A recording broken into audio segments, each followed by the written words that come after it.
it to our current Chapter 65, it's a significant change, but what it reflects is the actual specifics of my job, from everything from permits and violations of permits to the inspections that we're required to complete, the paperwork processing, violations. It goes through all of that information.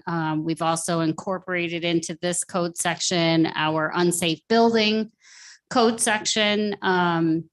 We either had it was either by local law because we had a separate chapter, or I took it out of Chapter 65 and put it back in here. So really this is the entirety of our job and what we do. And all of this information then goes back and gets reported to the state annually. Oh. At the very end of an earlier, the model law, it did show several changes that have been made to the local law for municipalities, but it's been a very, very long time since we've updated this code. So this is the most complete. Good. We shouldn't have to do that anytime soon. Is there anything in there that we should let contractors specifically, but the residents know that this is, I'm just, because it said fire prevention on the is the label of the chapter there. Is that I'll just say that, what used to be a 45-minute fire door now is an hour. No, none of that, none of those details. No, it definitely, there's also fire inspection spelled out in here as well, but no, it just talks about, that our job is to enforce the Uniform Fire Code, fire prevention codes, and the building codes. And these are the steps by which we do that. It's more one of authority, giving you authority to, It's just the restatement of the authority that we have through our certification, and the Department of State oversees the code enforcement programs throughout the state. So for their uniform application of the job duties that we have, this is how they spell it out for each municipality. Great, thank you. Yep. Okay, thanks. So we'll put that on the agenda.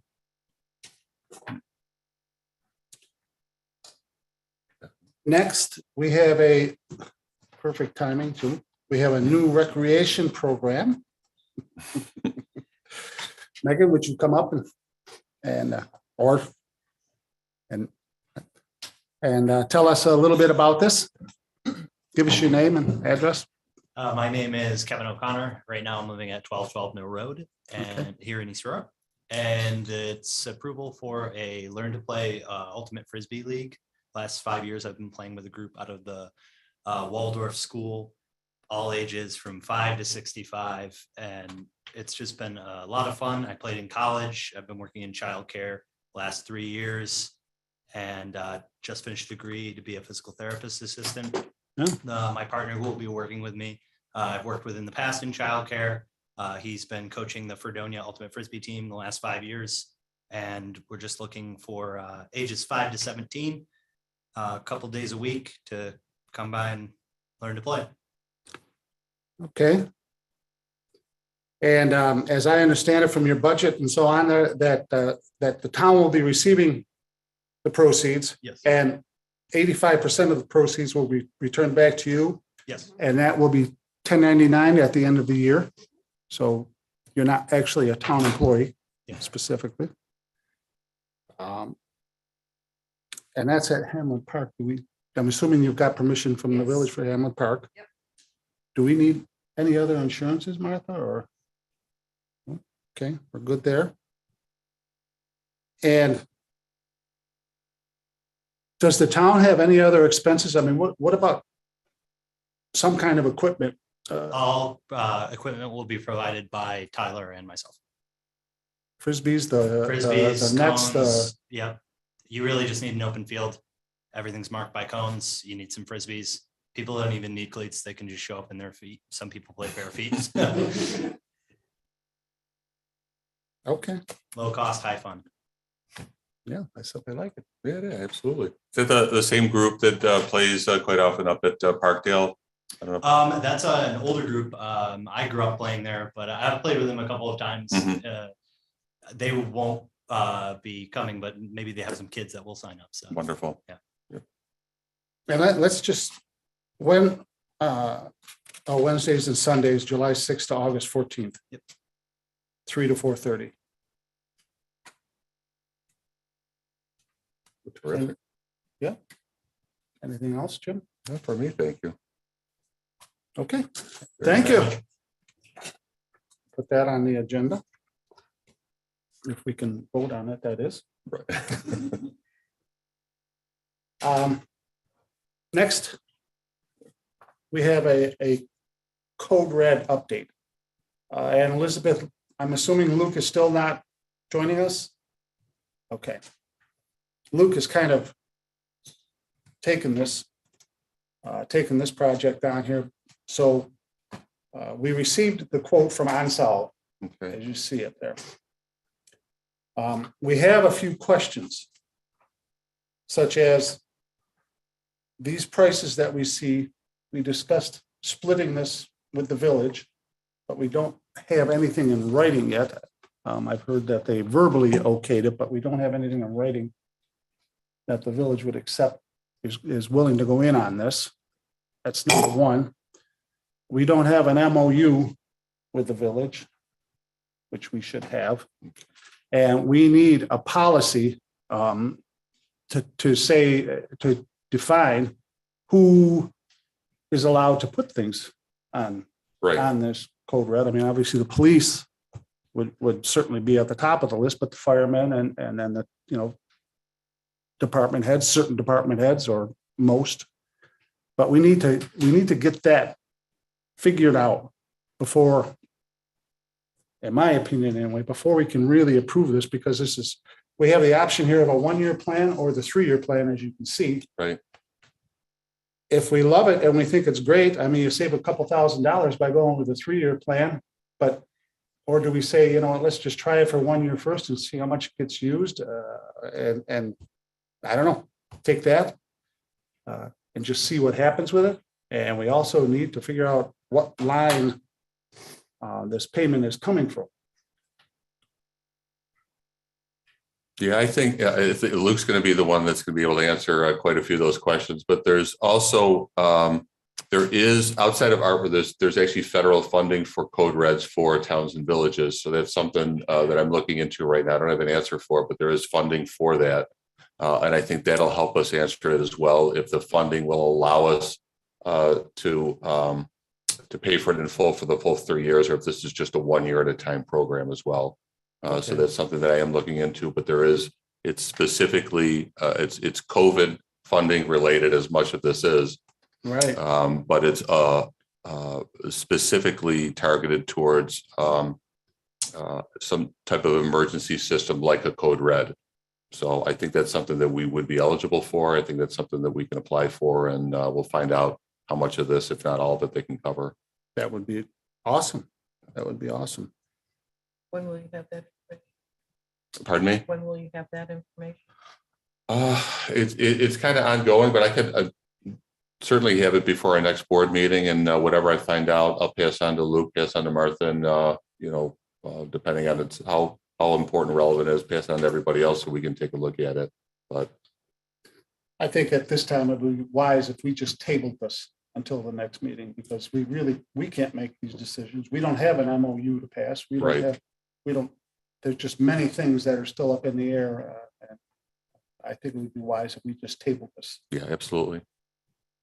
Yeah. I think there's a lot, it is going to be something that we need to get together and find out exactly who's going to have access to it, and then where it's going to, and then if there's a mistake that's made, how it's retracted, and how people are going to be informed that there is such a thing. Mhm. So yeah, And absolutely. I got to think that, writing up the policy is not going to be a 2-minute thing, who uses it and who doesn't and what does it say, and Sure. so on. So, or Yeah. maybe they have guidelines that we could, at least start with, but. Yeah. I don't know. So we'll table this Luke's running with that, and and we'll table it so he'll be the one that he yeah, can run with it.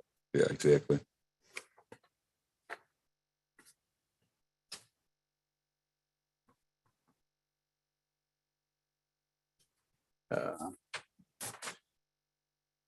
Next on the work session agenda is a temporary use permit from the Boys and Girls Club to host a pitch, hit and run competition.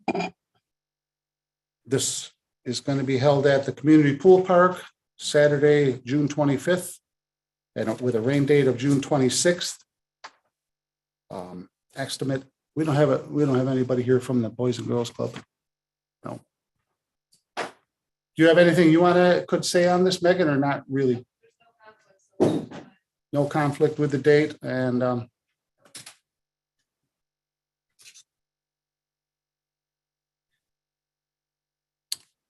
I mean, it's pretty cut and dry. Yeah, and there's a hold harmless certificate of insurance, all that good stuff, though. Yeah, yeah. And I guess they just want to use Moose Field and 42 North Field. Okay. That's it. You good? I'm good.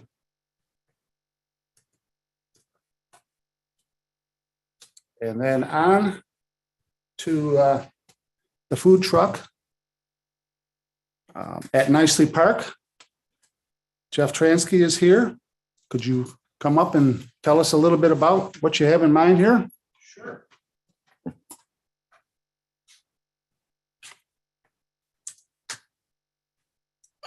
My name is Jeff Transky. I've run the Aurora Men's League on Tuesdays for 27 years. There's basically 3 leagues that play up at West Falls Park. My league on Tuesday, there's a 60 and over league that plays there Wednesday, and then there's a 50 and over league that plays on Thursday. Those 2 leagues are run by a gentleman named Rick Wells.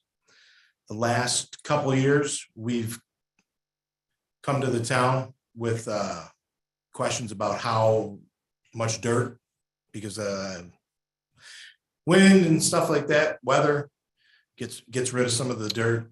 The fields were in rough shape.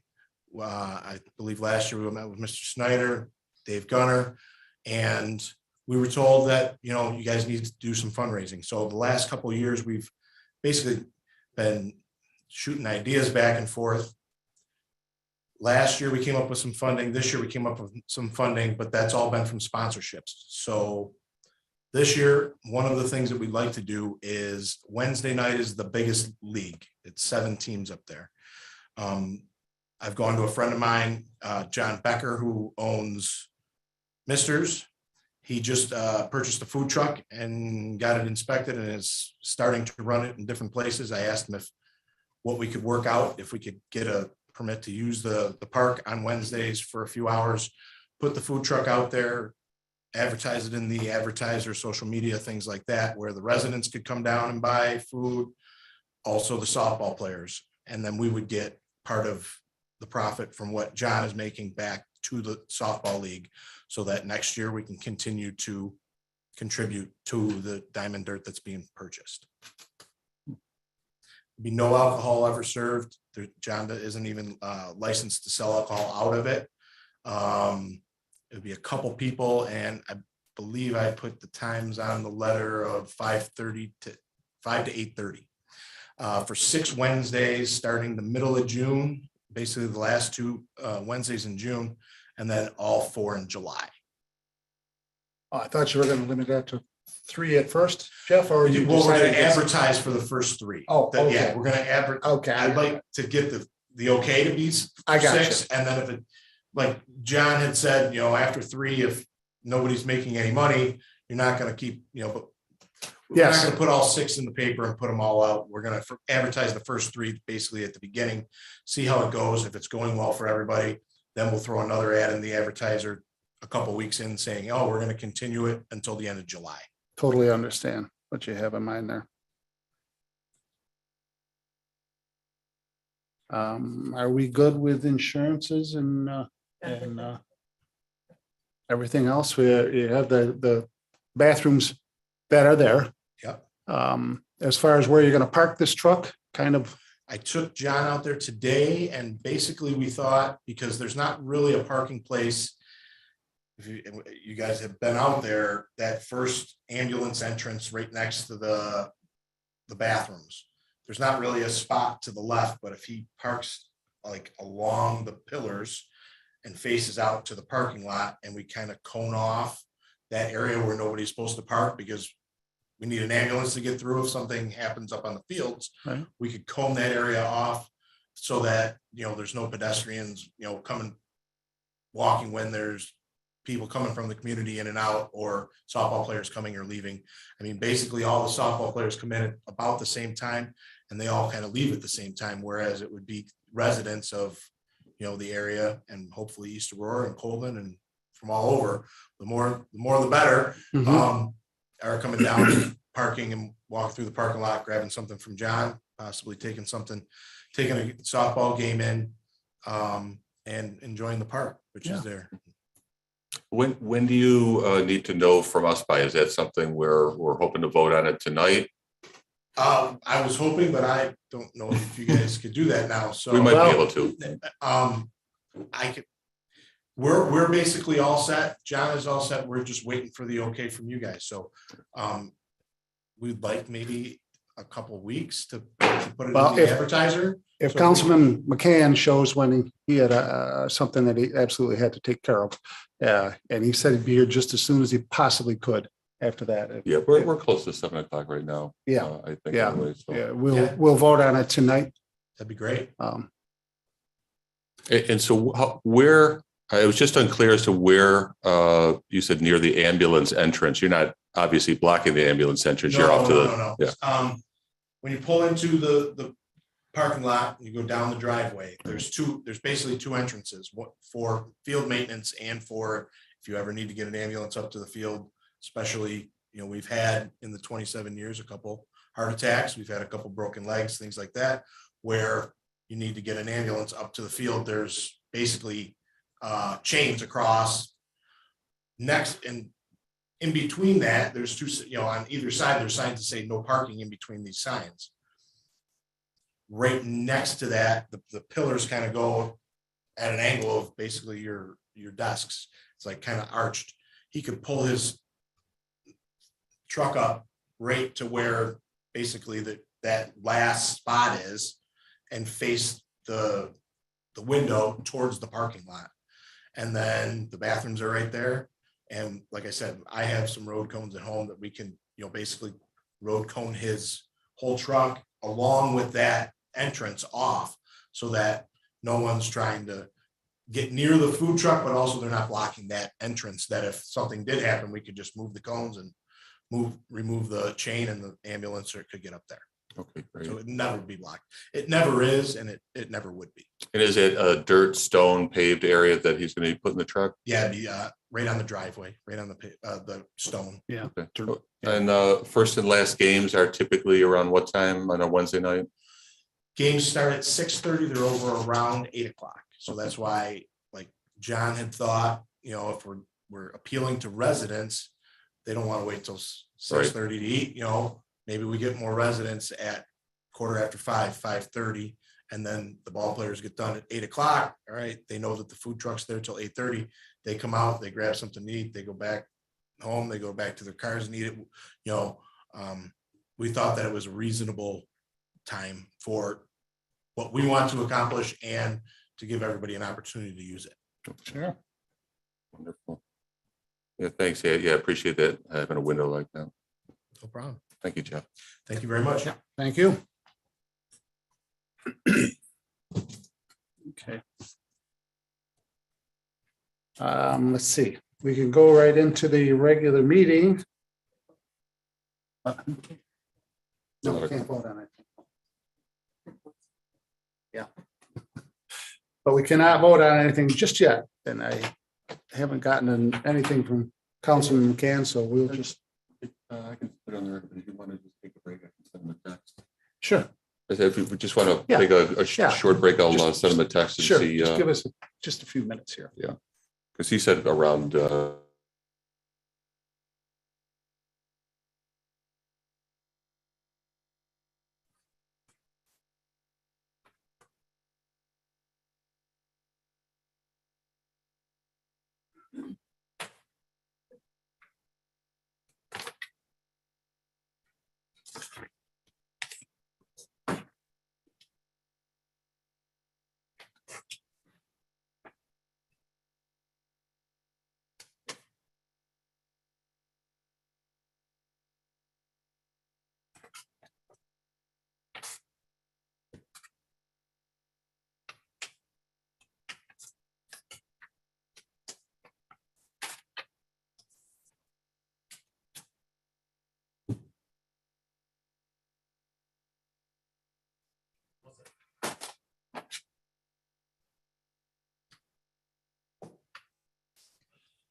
I just send them a text.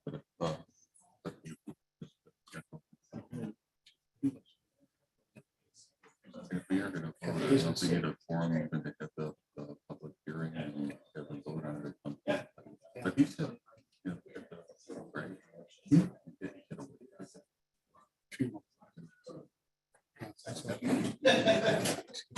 Oh, I know.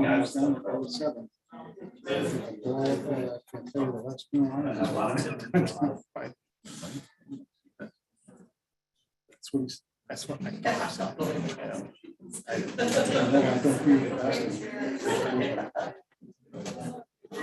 No, well, I would not hear anything about this. I already talked to my doctor. Tell me, Gina. It was actually went out a road trip just 2 months when we were out in New Mexico. Yeah.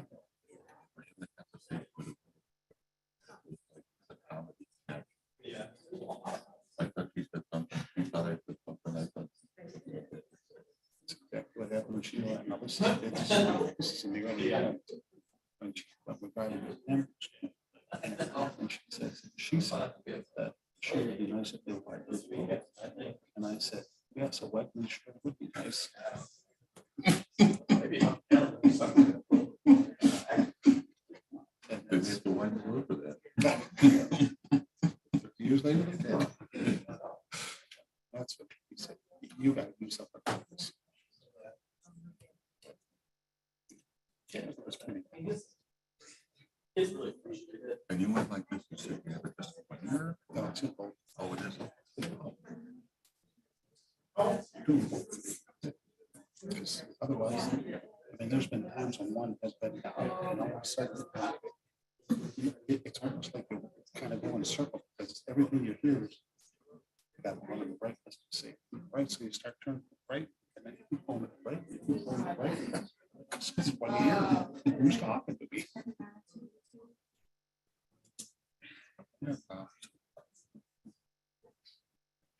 Well, we can't. Because the other way, I think I mean, we can have the audience, we can do the audience one. yes, but we haven't done But I that. mean, I don't know if anybody's gonna say anything. We could do a communications report. Audience two. I guess. That's. I thought we were doing the same. I don't know if we really want.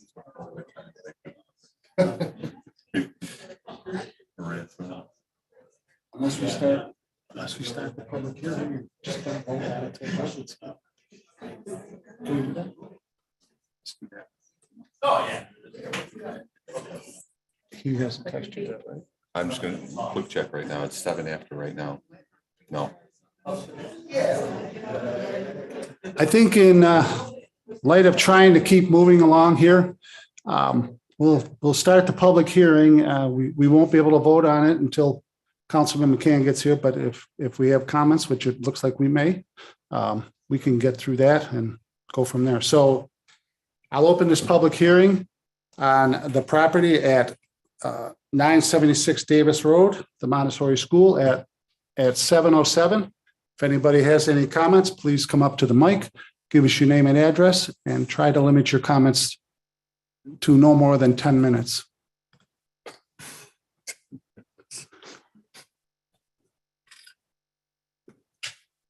I gotta flip this 3 times. Hi, my name is Ron Sakella. I live at 333 Snyder Road across from the proposed school. First of all, the letter we received said the barn was abandoned. Up until this year, the barn has been very well maintained. It's more that I can say for what it looks like now. Second, I have an issue with the traffic pattern. She proposed that the traffic will come out on Snyder Road. Our driveway is 30 feet from the exit of hers. And 40 cars twice a day on Snyder is a bit much for that road. It's not even a full 2-lane road, as you know. That many cars will certainly back up past our driveway, in which case we would not be able to exit our own driveway. The letter states there are staggering dismissal times. What does that mean? Every 5 minutes, 10 minutes, half hour? And if it also, she intend to increase the school to 100, it's going to be way too many vehicles in the future. When we moved in 42.5 years ago, there was very little traffic on Snyder. Since then, people have discovered it's a shortcut to town, and it's easy to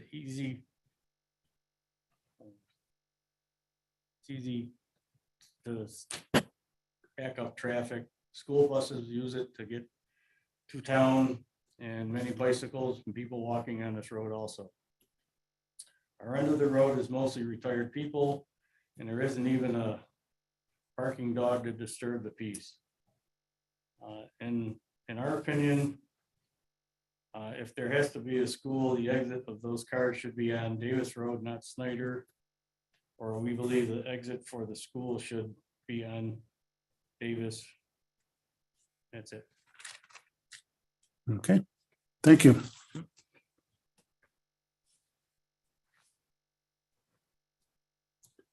Anyone else?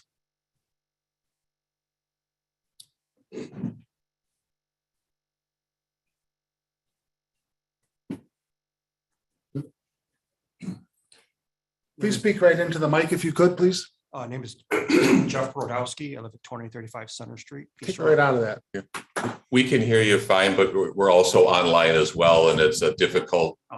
Yep. Okay, Jeff Brodowski, Thank you, at Jeff. 2035 Center Street. I own the property at 996 Davis, which is the corner of Snyder and Davis Road. My concerns are also about the traffic. The letter stated up to 40 cars. That's pertaining more to the students. What about the faculty, the staff, the maintenance? That's going to bring additional cars beyond 40 cars. Plus, again, once they go up to the 100 students, again, there's going to be that much more staff and being taking care of the property. I know in the wintertime, Davis being a county road is plowed very well. Snyder being a secondary road gets plowed eventually. I've seen a lot of people stuck at that corner trying to get out in the wintertime because of the snow that gets plowed over. And it just, it's just not maintained well enough to facilitate school. Again, if the traffic pattern was all on Davis Road, it would be much better usage, be a lot better for the residents on Snyder as well as for the school. That's all I have. Okay. I do have a question for you. I'm sorry about that. I know this is not your plan. This is, and it may be not a fair question for you. If they're in that area, do you see an area on Davis Road where if there is a traffic backup, they'd be able to do it off to the side, or would that be backing up Davis Road as well? In your thoughts, in your opinion, knowing that area, You're just asking about the people. if the entrance exit was on Davis, and there was perhaps a backup, is that? Well, any backup would be on the school property for the people waiting to leave the school property, as opposed to being on Snyder Road. But waiting to enter the property, if there's any? I don't know why there'd be a delay entering the property if the property is large enough and the parking lot's large enough to facilitate all the vehicles coming in. Okay. Yeah, I know it's not a fair question for you, but I figured you're a neighbor there. You know that area better than I do. So, Yeah. Okay, thank you. And I mean, that intersection is a very intersection. Davis and Ellicott has many car accidents. It's a busy thoroughfare. Everybody is going through, especially at drive time, going to work, coming home from work. That's a very, very busy intersection. Okay, Thank you. thank you. Anyone else? I'm gonna pull that mic out of there.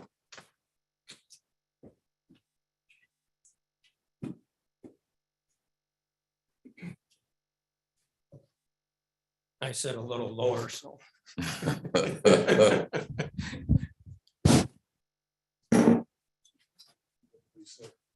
Pick it up, you mean, use it? Okay. Well, this is a first. My name is Dennis Kempston, live at 365 Snyder Road. The intersection of Ellicott and David, there's a blinking light. And Snyder Road is not far from that blinking light. Now, in the morning and when the traffic is heavy and when people are coming home from work, that intersection is busy. Now, this is the same time school's going to let out and school is going to be coming in. Now, a lot of cars, they don't even stop. They just come and look real quick and they're around the corner. Now, Snyder Road is really close to that signal.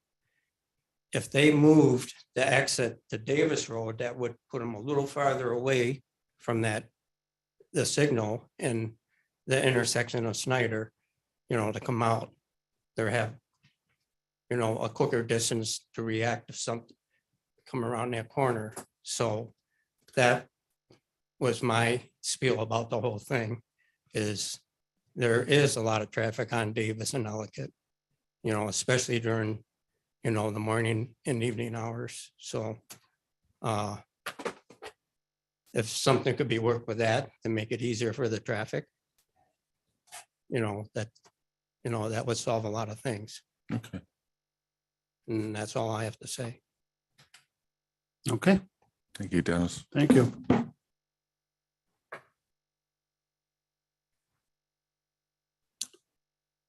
Anyone else?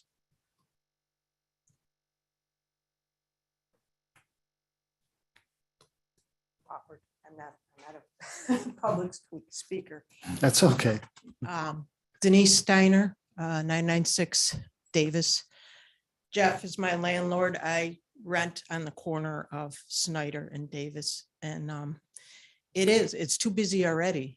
People like to zigzag. They come down Ellicott, zigzag and shoot down our road to cut into East Aurora, as opposed to going down to 20A. Some of them just like to punch it down Davis all the way to 20A, so it can get tricky there, and I'm not looking forward to this at all. It's, it's a busy area and I'm very close to that light. I hear horns honking and people, blasting at each other and brake skidding. I don't think it's a good location at all for this. So I just want to put in my 2 cents about that. It'll be very unpleasant. And as Jeff said, that I'd much rather see the entrance and exit down on Davis as opposed to on Snyder, anything on Snyder, Thank you. Yep, thank you.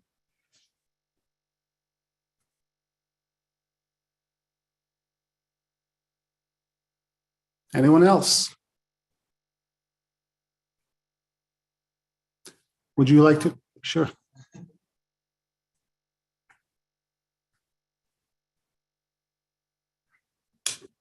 I'm Sammy Trent, the head of school at Sprouting Minds Montessori School. After hearing some other people talk today, it made me remember when I spoke to the immediate neighbor who's will be next to our parking lot at 952 Davis.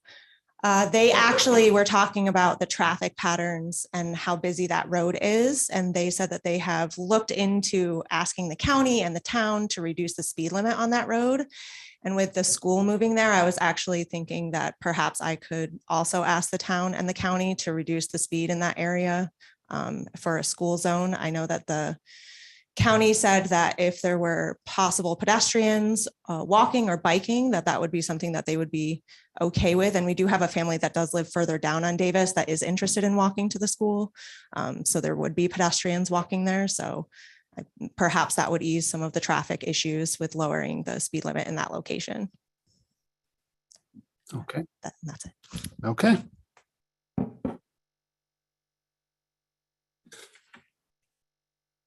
Joe, Pardon me? nothing from Joe?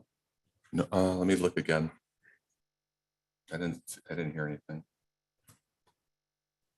No.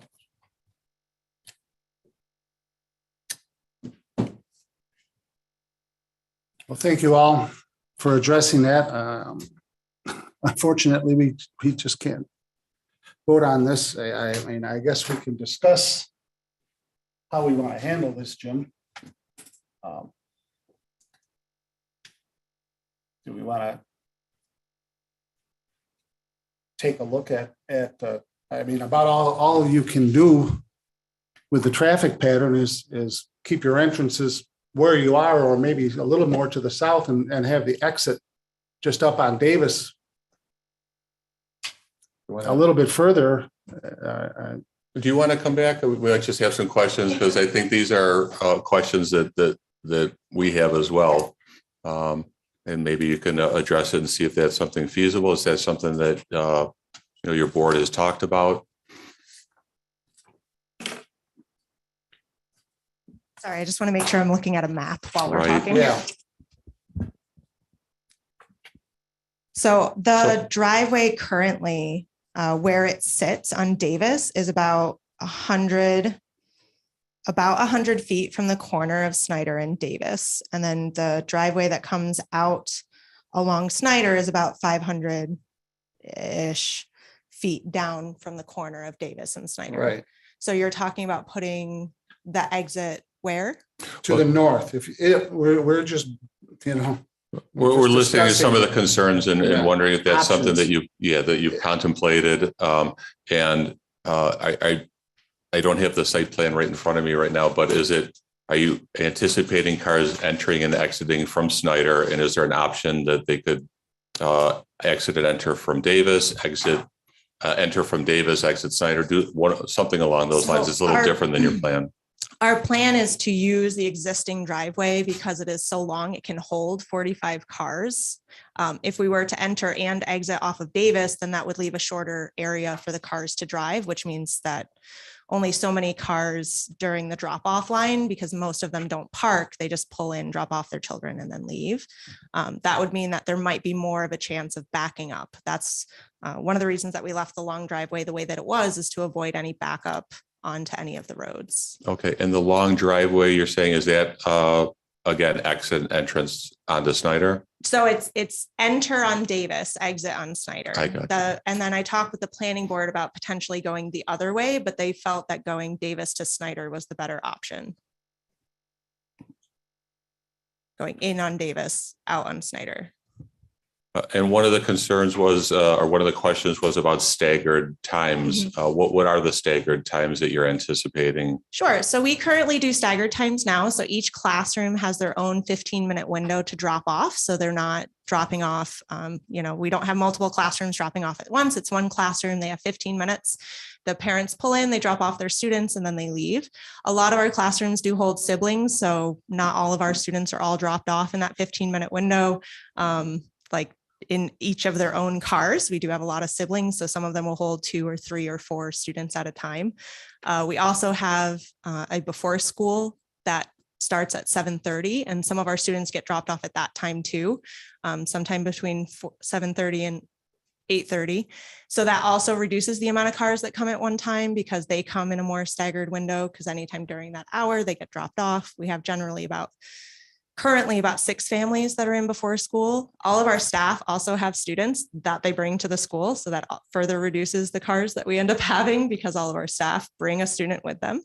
And we have roughly about 7 staff members right now. And with the new building, we'll have about 10 or 11. And how many different classes, or how many? 7. Yeah. And how many different staggered times will there be during an hour, or during whatever time period that you're going to be kind of staggering the drop off? So currently we have 45 minutes for drop off because we have 3 different classrooms. With the new building, we'll have up to 5 or in the beginning, at least 5. Then I don't know what might happen in the following years. But with those 5 classrooms, they'll each get their own 15-minute window to drop off. So within an hour, essentially, you'll have it. Okay. Yep.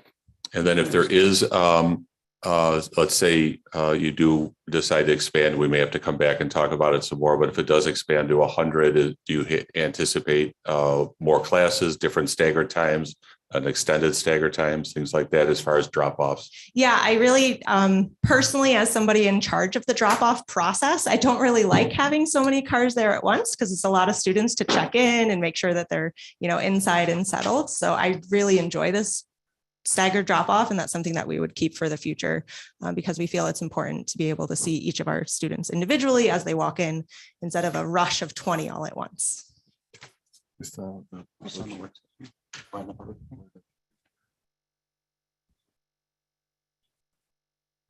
Okay, thank you. We have Councilman McCann with us. Thank you. Yeah, sorry about that. I was at a Totally funeral. understand. Yeah. Totally understand. We were just going through, just to bring Councilman Please. McCann up to date, we were just going through the public hearing for the property on the corner of Snyder and Davis Road there. And one of the issues that's come up a few times here is traffic congestion. And the way that it's set up now is people come in from, and correct me if I'm wrong here, but people enter from Davis Road Yep. and drop off. And that driveway is about 500 feet. They go down 500 feet, they pull out on Snyder and, Presumably make a right. well, Yeah. yeah, whichever, way. But if they go to the right, then they go up to the stop sign and whichever way they go is where they go. And there's concerns that there may be traffic jams or congestion at that stop sign. And traffic flow problems and, And I don't know what questions I already asked. Does everybody show up at the exact same time? I'm assuming that's we were just discussing, okay. just started discussing the Perfect. staggered All times right. and also anticipating that there'll be a growth in student numbers. So possibly staggering differently, but if you want to help us out again. Sure. So each of our classrooms, we currently have 3 classrooms, and our goal in future years is to have 5. Each of our classrooms has a 15-minute drop-off window. So that's 15 minutes that each classroom has for their students to arrive. I was explaining that a lot of our students are siblings, so they do come in the same vehicle. We also have staff students or staff who have children who are students, so they come with the staff when they come in that morning, which further reduces the car load that we end up having. And additionally, we have before school programming, which means that students sometimes come before school. And during that time, they get dropped off a little bit earlier. So when we're talking about like an 18 student class, only about 10 cars end up showing up for that class because one of them or 2 of them are staff students, a couple of them are siblings, and some of them are in before school. So during that 15-minute window, we have about 10 cars showing up.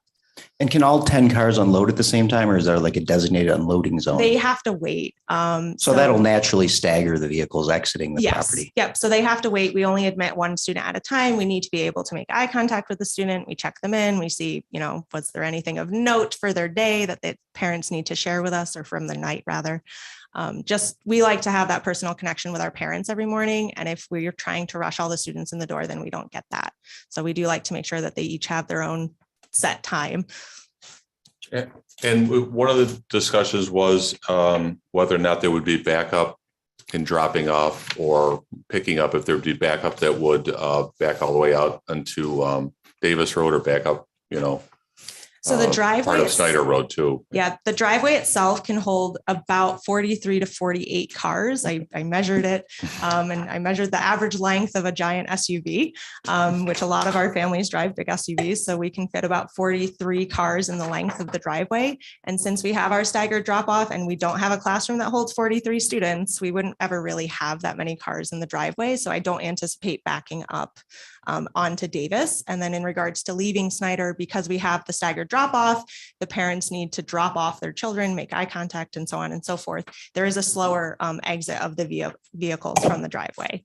So I don't see a backup really happening in that area either. Even if you expand the number of students in your No, because the staggered drop off would be, although we have 3 classrooms now, and then it would be 5 classrooms later, they still each have their own 15-minute window. So I know exactly what that looks like currently with classrooms that we have. So it's just adding more 15-minute windows. It's not adding more cars in each window.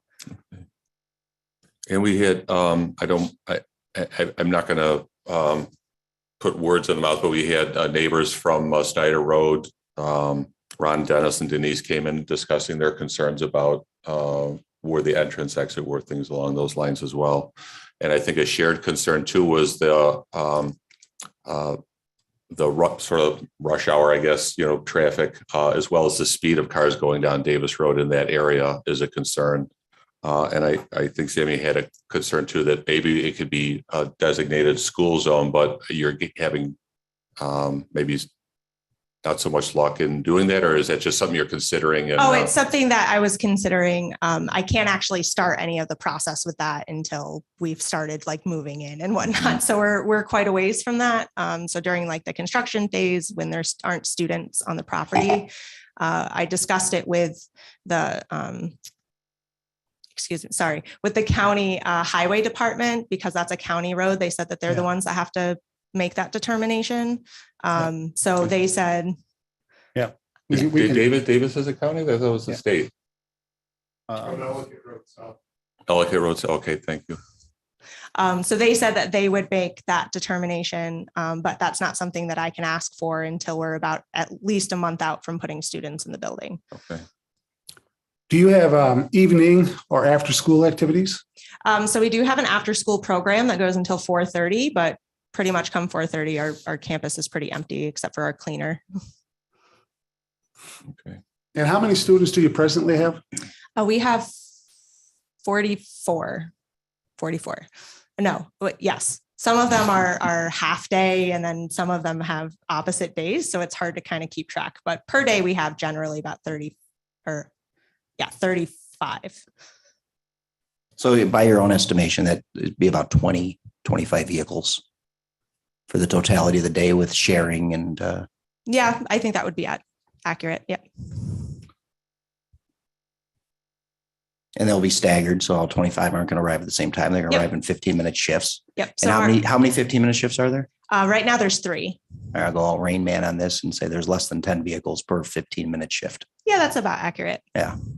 So, and they're going to drop off at, within that, they're not all going to drop off at the same time because they have to pull up the thing and pull in. So there's a very rare day that they all end up pulling in at the same time. I think it's happened once this school year, but they still have to wait to be admitted. So they, and there's plenty, and there's enough room. You said there's room for what, 40 vehicles? Yeah, about 40 to vehicles queue in the up. driveway. Mm-hmm. So even if they arrive early, they'll still have to wait their turn to exit. Yep. Okay. Anything else? Okay. Thank you.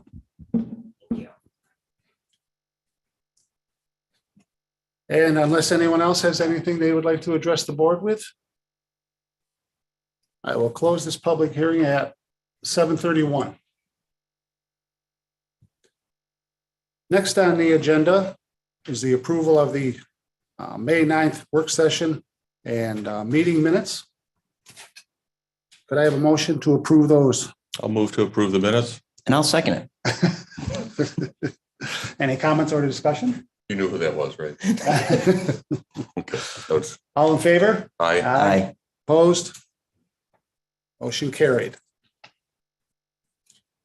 Next on the agenda is audience 1, which is an opportunity for anyone to address the board with items on this agenda. Would anyone like to address the board? I have one thing.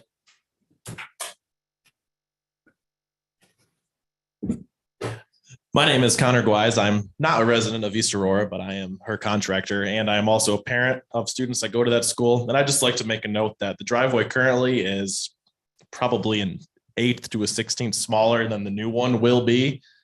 And I've been taking the kids there for 2 years. We've never had a traffic backup with a driveway that is tiny. So just a note. Okay. Thank you. Thank you. Anyone else? And anyone, even if you've already addressed the board earlier, if you have a question or comment based upon what you heard, we'd like to hear back from you as well.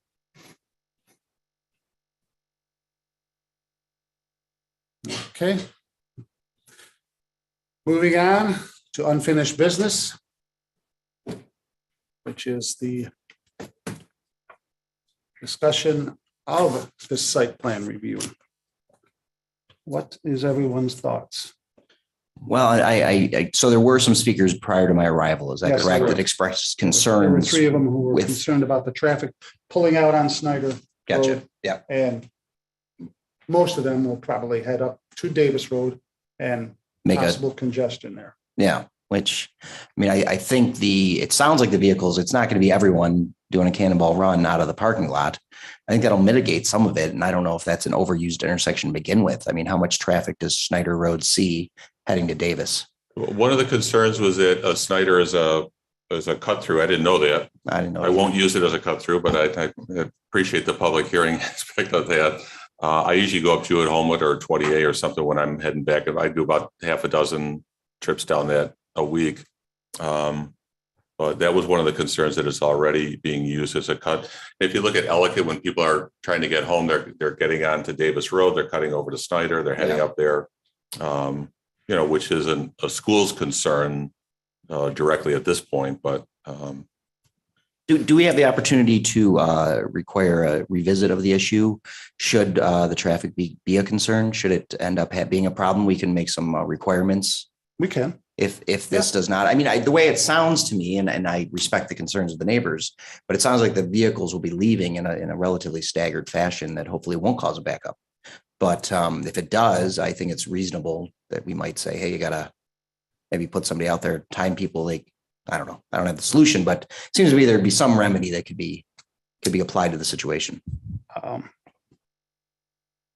We can certainly table this till the next meeting, and in the meantime, but I don't know how we're really going to know.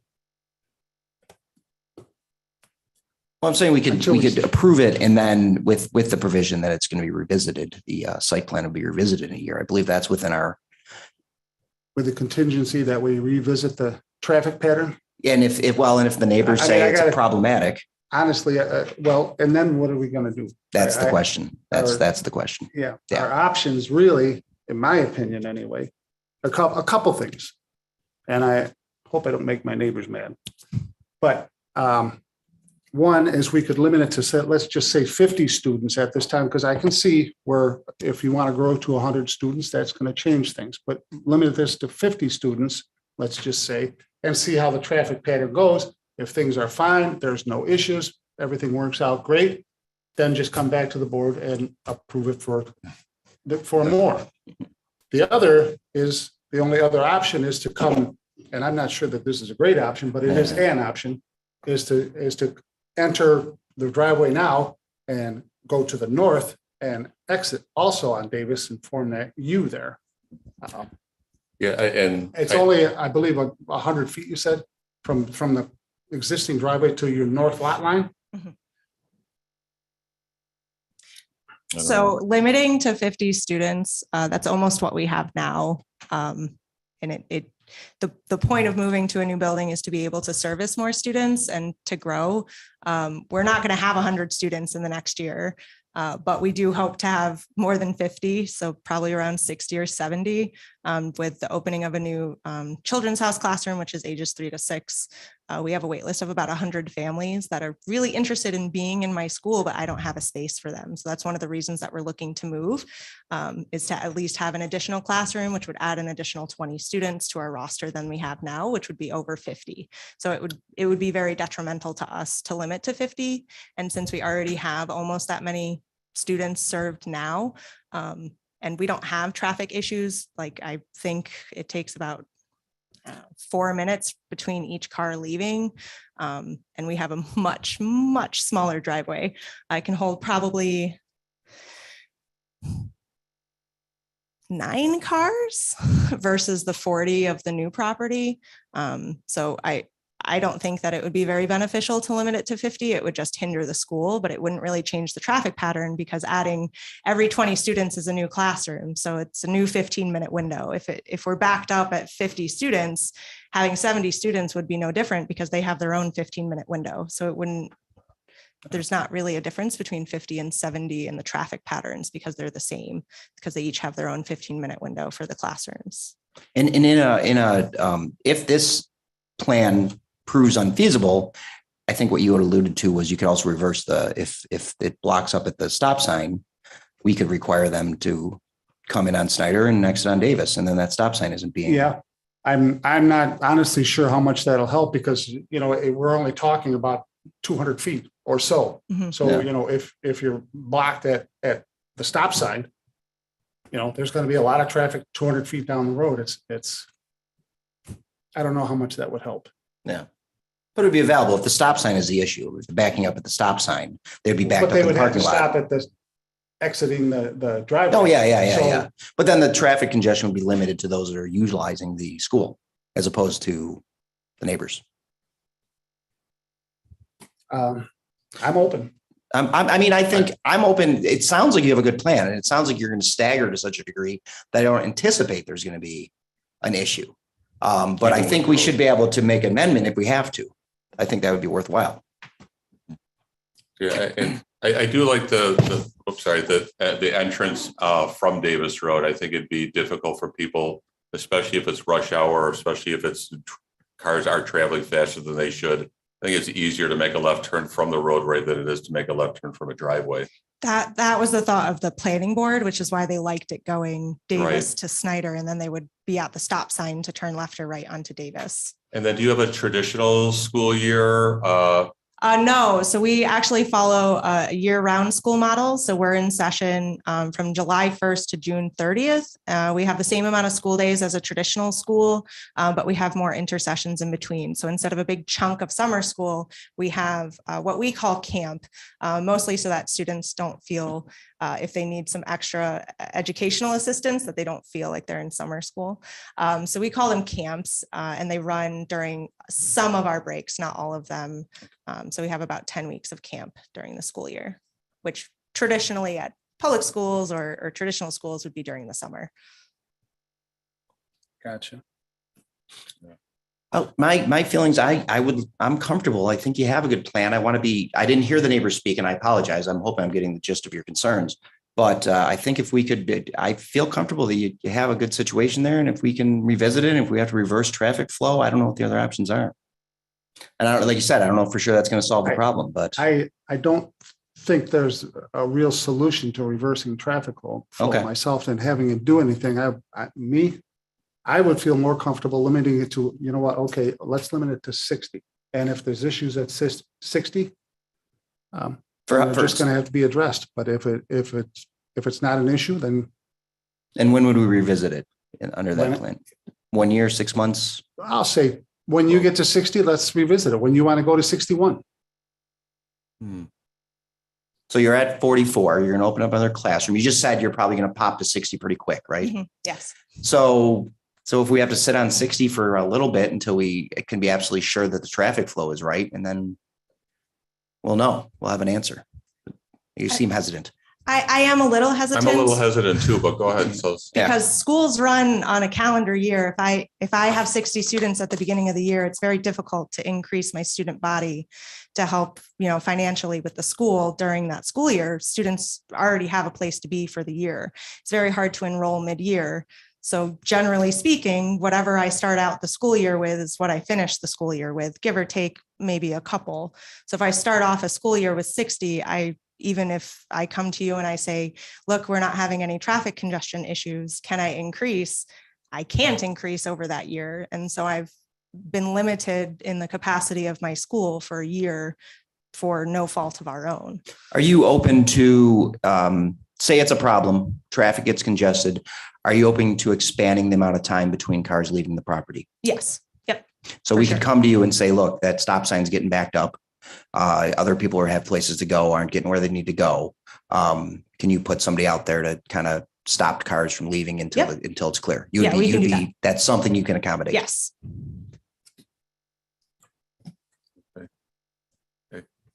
Probably, hopefully, maybe last question, I don't know, but if the school year starts in July, you're only about 6 weeks away from that right now. Mhm. And do you have an anticipation or an expectation of what the student body count is going to be within a, I don't. okay. We enroll up until the day school starts. So our school year starts in July, but we have camp sessions all of July. And then our first day of class for the calendar year, like the academic school year is August 1st this year. Well, Go ahead. what were you 2 years ago? How many students did you have 2 years ago? Well, 2 years ago was COVID. Pre-COVID, You're right. during COVID, Agreed. I didn't really have anybody in the building for You're about right. 6 months. You're right. I mean, I travel that road every day, many times, and there are times pulling out onto Davis where, yep, there's a lot of traffic, no doubt. I can't honestly say that I've seen more than 2 cars in front of me at the bottom of Snyder Road and Davis, and at various times of the day now. But I do think that the residents have a legitimate concern Mhm. that all of a sudden, there's going to be 15 cars backed up there. And I think too, where, everybody takes a leap of faith when they're opening a program, when they're starting a program, when they're trying to do things like that. My expectation, my anticipation is come July, we're not going to hear from the neighbors that, oh yeah, she's got 100 people there, that. I don't think we'll be that far. Because we're hoping to close in the next couple of weeks on the property because we haven't closed on it yet. I got you. And then once we do, we hope to start construction right away so that we can And get. so we're talking a students full there another soon. year before we even get close to those numbers, or half a year, or more than So we probably won't get to 100 until 2025 due to our growth. So we're planning on going up to 12th grade with our current 3rd graders aging up each year. So we still have a little while until we get into like the 7th grade and up programs. So 7th through 12th will be its own classroom. But I do hope to open a second children's house classroom soon. And when you get to those kind of numbers, would it potentially be feasible to pay a crossing guard? Is that something you do on a county road, Shane? Currently, the crossing guards are just village employees. But I mean, if you have any knowledge of it, I mean, would the school be able to employ a private crossing guard to get that intersection moving, or no? Yeah, but that wouldn't typically be a crossing. Yeah, guard's it'd be a- duty to relieve traffic. Yeah, yeah, that's more accurate. Yeah. Which I think we got To think about that and come up with, there's some solutions, intersections. When intersections get busy, changes are made. We can always make changes at the school level too, where, each classroom might have 15 minutes, but we assign like particular families a 5-minute interval so that we know when families are coming and going. If we do notice that there's a problem, those are things that we can do that, don't involve an extra person with traffic, but that's just, our program structure that we can change that to accommodate that as well.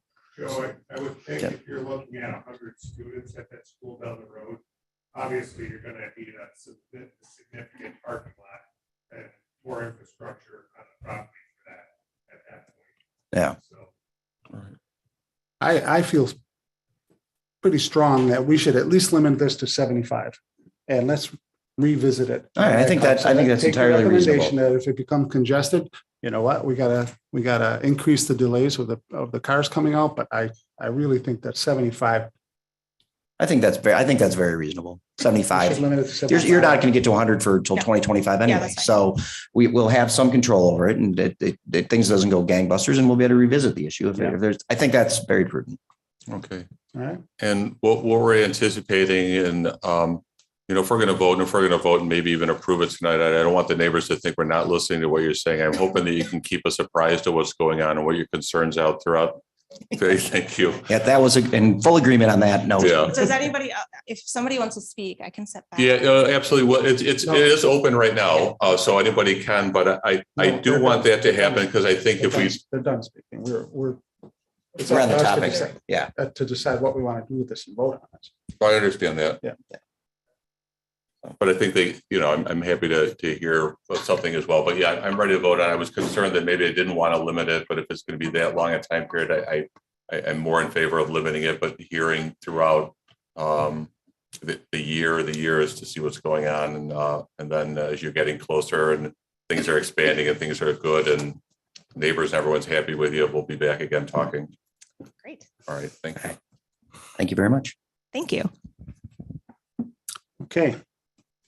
So can I have a motion to approve the site plan for, Oh, yeah.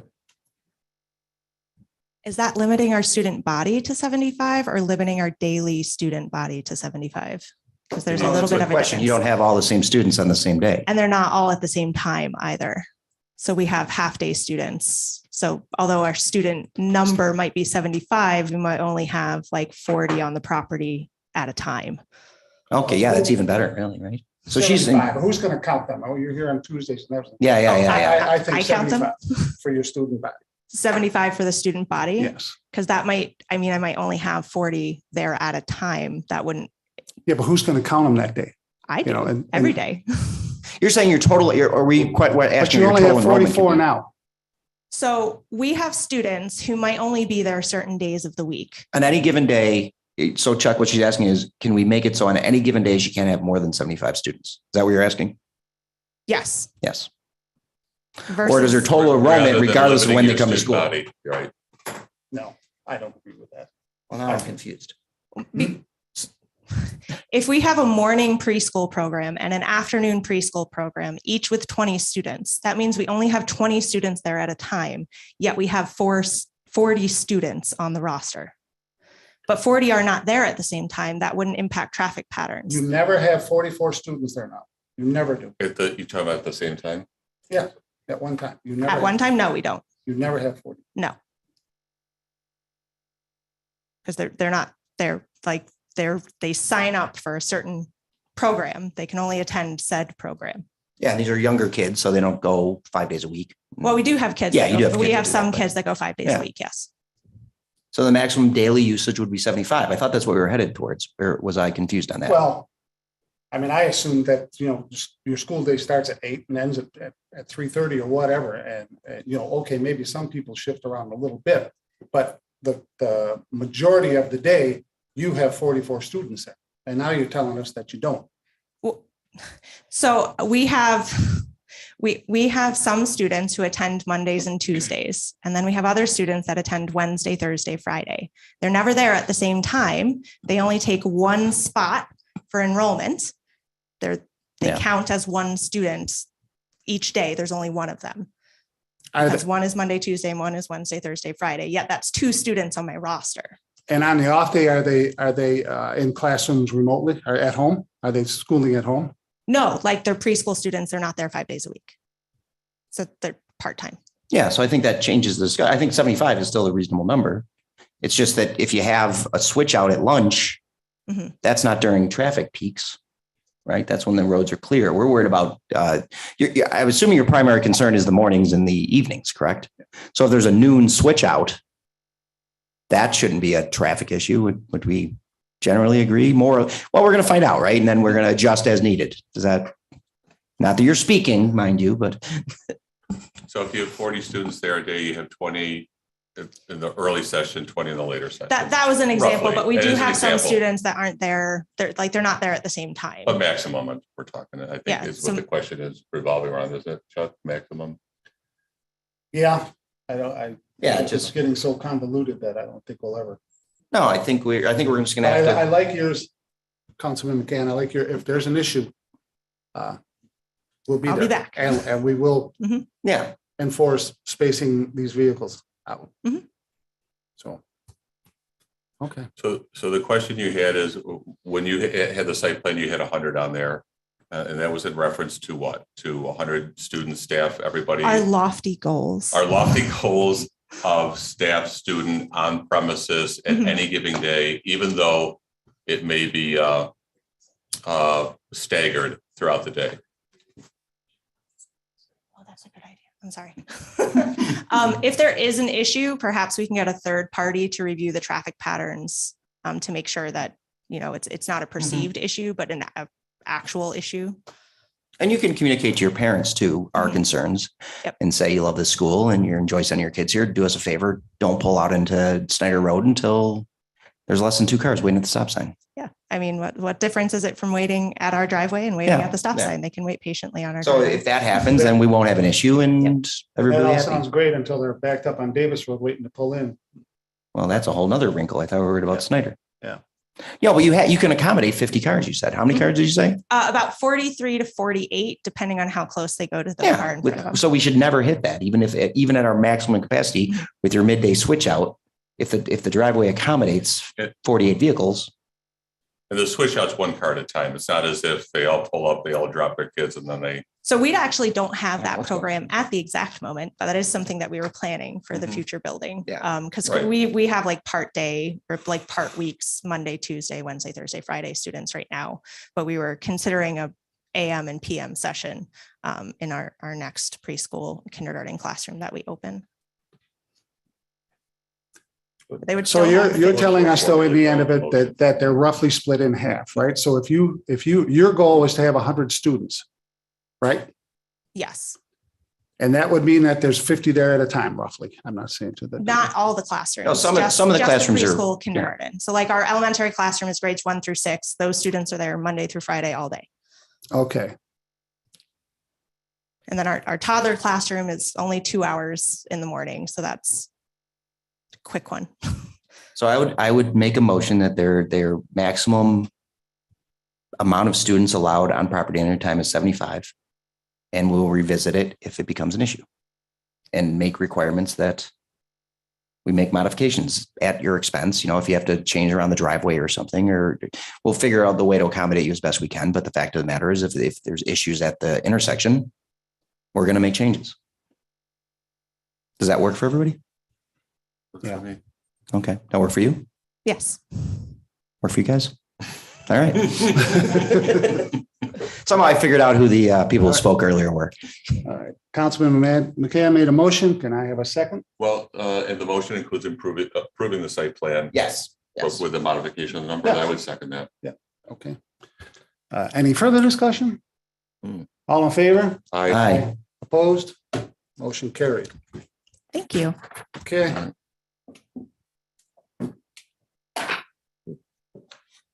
That's something to jump right into. Okay, the next item on the agenda is a notice of the public hearing to amend chapter 116, which is the B1, B2, and I now, and it's changing to the C1, C2, and C3. Can I have a motion to approve setting a public hearing that will be held by the town board of the town of Aurora on the 13th day of June, 2022 at 7 p.m. at the Aurora Municipal Center at 575 Oakwood Avenue, East Aurora, New York. So moved. Seconded. Any discussion? All in favor? Aye. Opposed? Motion carried.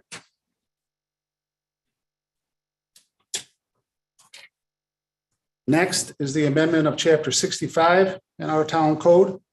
Can I have a motion to approve setting a public hearing that will be held by the town board of the town of Aurora on the 13th day of June, 2022 at 7 p.m. at the Aurora Municipal Center, 575 Oakwood Avenue, East Aurora, New York. So moved. Second. Any discussion? All in favor? Aye. Opposed? Motion carried. On to new business.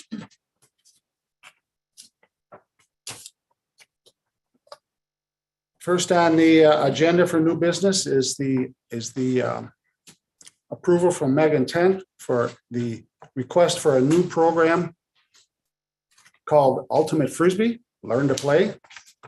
We discussed this and Megan and Kevin are working this out. I don't know if you had time to go through. I looked at the packet. So it's basically you charge X number of dollars.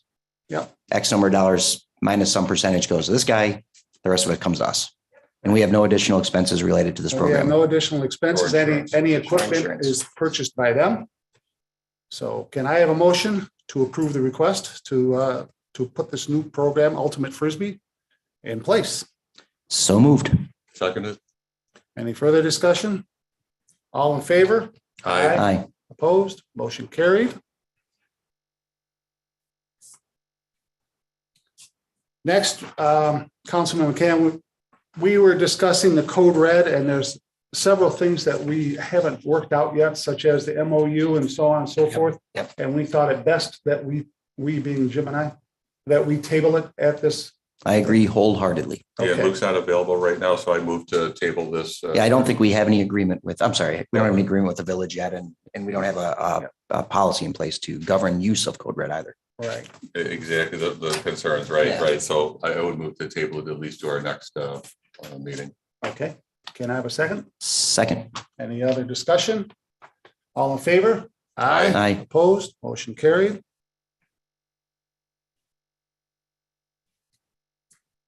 Next on the agenda, we have an application for a temporary use permit by the Boys and Girls Club to hold a pitch, hit, and hit run competition at the Community Pool Park.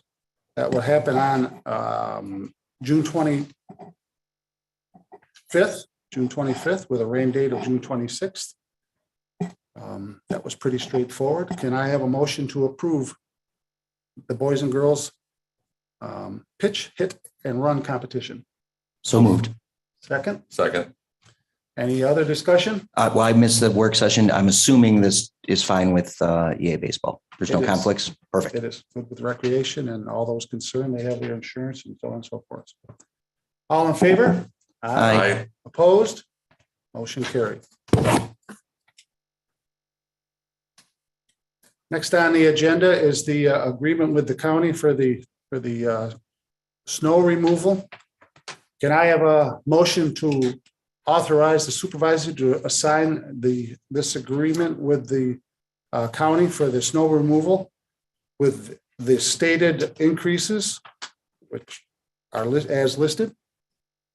so moved. Second. Any other discussion? I will once again, because I missed the whole first part.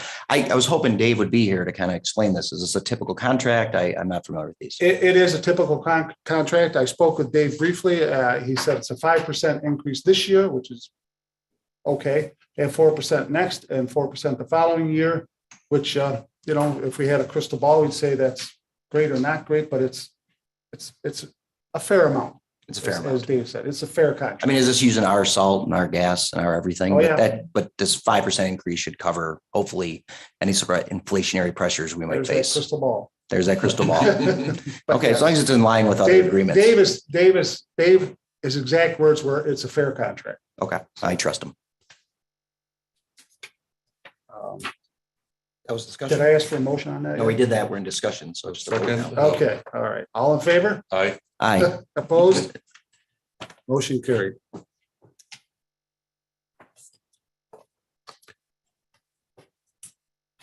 Next, we have a donation on behalf of the Buffalo Rugby Club. Thanking the town for their support. I guess it really went off very well, and I know that hearing from some of the restaurants and so on, that everybody enjoyed it and did well with it. So can I have a motion to accept the $500 donation from the Buffalo Rugby Club? So moved. Second. Any further discussion? All in favor? Aye. Opposed? Motion carried.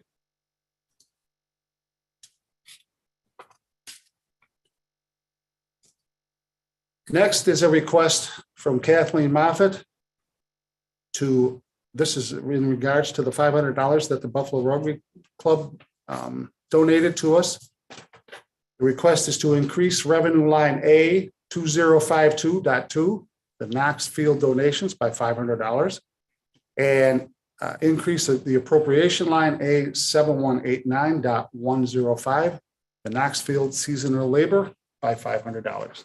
So moved. Second. Any discussion? All in favor? Aye. Opposed? Motion carried. Next, we have another request from Kathleen Moffett. Can I have a motion to transfer $1,200 from line A 9060.8, which is hospital and medical insurance, to line A 5010.109, which is medical reimbursement, to prevent an overdraw on that appropriation account? So moved. Second. Any discussion? All in favor? Aye. Opposed? Motion carried. Next, we have a request from David Gunner. Can I have a motion to transfer $803 from line A1620.101, which is building maintenance, to line A1620.140, which is building maintenance overtime? This is because of the snow removal from more snow removal time than anticipated. Can I have that motion? So moved. Second. Any discussion? All in favor? Aye. Opposed? Motion carried. And lastly, can I have a motion to approve the Aurora Men's Softball League to have a food truck on the nights of June 22nd, June 29th, along with July 6th, 13th, 20th, and 27th at Nicely Park from the hours of 5 to 8:30 p.m. So moved. I'll second it, but we're gonna have a discussion, right? Yep. Yeah. Any discussion? So I didn't see this until just now, so I didn't have any chance to review it. We don't have a permit requirement for food trucks. I know the village has one, but I don't believe the town has one. So the food trucks would provide any necessary, I see health insurance, it's Misters that's coming. Yes. Okay, Yeah. and we have all their stuff and there's no liability on our end that requires any additional insurance. Correct. Okay. They have $1 million policy, I think, on that. Okay. All right. Just I hadn't seen this before, Sure. so Absolutely. that all sounds good. Okay. All in favor? Aye. Opposed? Motion carried.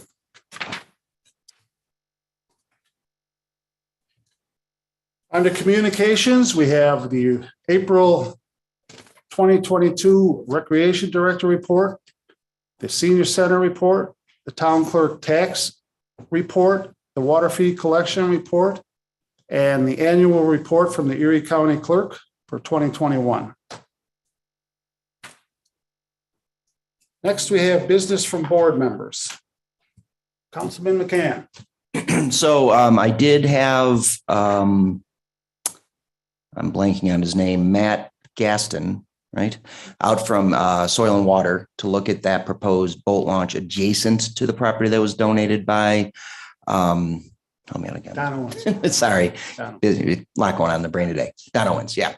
So, and he agreed that it's actually entirely in the Erie County right away if we proceed, and we're not there yet. But he agreed it was an ideal location for one. The spillway in front of the Legion prevents the stream from getting too fast there, so there shouldn't be any problems with major erosion. And he also indicated it could be done very inexpensively with stone as opposed to concrete. I didn't even think stone would be an option. So he has agreed, A, to draw up some proposal plans that we'll be able to review and share with the community. And B, he indicated that there were at least there was a funding source that he could provide directly and a second funding source from the state that would be available for exactly this project. And this isn't the current grants that are out through the state now. It's a separate program to deal specifically with water usage. So really, knock on wood, the way it's shaping up, it looks like we'll be able to cover half of the cost, which shouldn't be significant anyway. It's probably about $50,000 project to put a stone driveway up top, a stone path down, and then a stone kayak launch.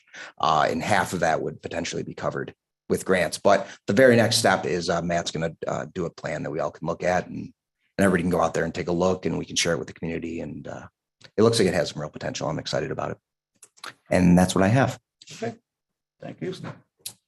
Two items. One, I mentioned it earlier in the work session, is that we're going to be moving closer towards some type of code red policy, things like that. That's Luke's ball that he's carrying.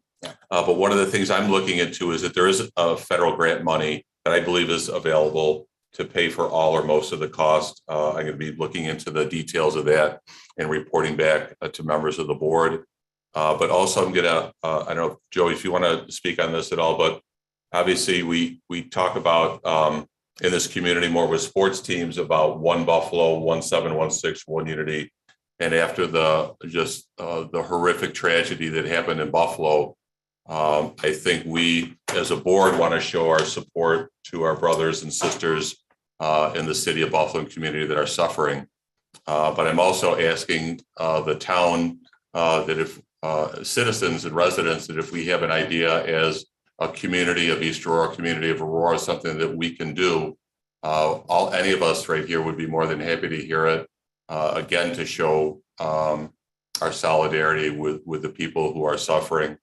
But Joe, you had talked about maybe a board work day out there, and we talked about Thursday. I'm just short notice. I'm in court morning, noon, and night on Thursday. Well, thank you, Jim. As with most tragedies, the initial outpouring of support can be overwhelming to the community. And we had looked, I volunteer quite a bit with Jewish Family Services. They put out a call for assistance for greeters at the Johnny B. Wiley Community Center, as well as people to go out and knock on doors. Those slots filled up very quickly. There was discussion about the town board going out there and showing our support for that community. But the spots were more or less all taken. We would have been shoehorning ourselves in. So rather than be part of the amazing and truly special, overwhelming support that they're getting now, Councilman Snyder and myself had discussed potentially waiting a few weeks. There's a community fridge down there that I know is overflowing with resources right now, but I'm sure that's not going to continue to be the case. So what we're thinking about doing is, as a board, either putting in our own money. We can't solicit funds from the and go down there and stock it with some much needed materials as a board. I think that would be a great gesture. And sort of after all, I mean, the Bills are just down there, the Sabres are just down there. Everybody's down there right now. That might not be the case in a couple of weeks. So, and that might be where they need the support a little bit more. So that was the thought. That was the thought that Councilman Snyder and I had arrived on. Yeah. And also, May and June is a really busy time in our council chambers for students at East Aurora. Appreciate that. And if you guys can talk amongst yourselves and be creative, and if there's some way you think our community can help, again, we're more than happy to maybe help out a community garage sale, a community something to help. But I'm just throwing ideas out there. So thank you very much. Appreciate it. Thank you, Jim. I'd just like to mention that Supervisor Bach and I attended the West Falls ambulance dedication a week ago this past Saturday. Scott Beeler spoke, and another resident spoke of a circumstance that happened to them. And they mentioned that the quick response of the EMTs at the West Falls Fire Department is possibly is why they're in as good a shape as they are, or possibly even saved their lives. So that was a great day. And also, I just wanted to say that with Memorial Day weekend coming up, everyone have a good weekend, and remember those that gave all so that we can enjoy this weekend. Well said. Next on the agenda is audience 2. If anyone has anything that they want to address the board with on any town concerns, please step up to the mic. Give us your name, address. Seeing no one. Staff reports. Let's start with Rod. Anything? No. Any good news? No good news, huh? Shane? No. Nothing tonight. Liz? Nothing tonight. Okay, I didn't miss anybody, did I? We got Megan Tent over there. She's hiding over there. She's a whirling dervish out there. Adam's here. We have a library board meeting tomorrow. Okay, can I have a motion to approve the abstract? So moved. Seconded. Any discussion? All in favor? Aye. And can I have a motion to adjourn? So moved. Seconded. All in favor? Aye. Except for the high school students. There'll be a movie on reproductive health. It's 3 hours. It's all cartoons.